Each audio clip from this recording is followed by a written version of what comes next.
The system had seen ghosts in the sky and nearly started World War III. When the report reached Moscow, the military leadership was furious. Petrov had ignored protocol, defied procedure, and risked insubordination on a scale that could have destroyed his career, or worse. He was interrogated for days, accused of negligence, even cowardice. But when engineers examined the satellite system, they confirmed it. He had been right. The alarms were false. His decision had saved not just his country, but the entire world. Yet there were no medals, no parades. His action was classified, buried in the archives of Soviet secrecy. He was quietly reassigned, his name erased from reports. For years, he lived in a small apartment on the outskirts of Moscow, surviving on a pension barely enough for food. When a journalist finally tracked him down decades later, he sat in the dim light of his kitchen, chain-smoking cheap cigarettes, surrounded by silence. When asked how it felt to have saved humanity, he shrugged. "I just did my job," he said. "I was the right person at the right place at the right time." But history is never that simple. Because Petrov's story wasn't the first time machines had nearly outsmarted men. In the 1970s, both the United States and the Soviet Union had begun to trust computers more than people.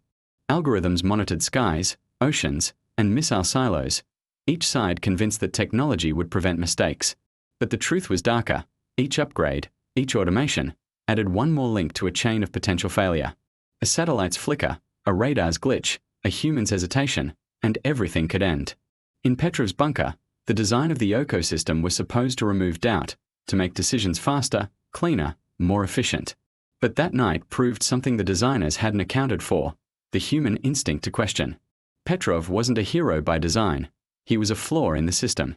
A man who hesitated when a machine demanded action. He once told a friend, "If I had followed my orders, none of us would be here." It wasn't an exaggeration. Nuclear retaliation would have triggered a global strike from both sides. The United States had bombers in the air, submarines on standby. NATO forces were already tense after months of rising conflict. The smallest spark could have ignited total war. What makes the moment even more haunting is how close it came to being erased. The Soviet Union collapsed before Petrov's name ever left the classified files. It wasn't until the early 2000s that the story emerged in the West, when declassified documents confirmed the near-launch event. Only then did the world realize how fragile the line between peace and extinction had been. When Petrov died in 2017, there were no ceremonies, no headlines. A single neighbor found him after days of silence. The man who had saved billions of lives passed away alone in a one-room flat outside Moscow. It wasn't until months later that the news surfaced, quietly, online. A few journalists called him the man who stopped nuclear war. But by then, the world had moved on, distracted by new crises, new fears, new technologies promising safety through automation. Yet his story lingers, because it reminds us of something terrifyingly simple. The closer we come to perfection, the closer we stand to the edge. Systems can't doubt. Machines can't hesitate. Only a human being, faced with the unbearable weight of uncertainty, can decide to wait one more minute before ending everything. At 2:07 a.m. on that September night, surrounded by alarms and blinking red lights, one man chose to trust his instincts over the system.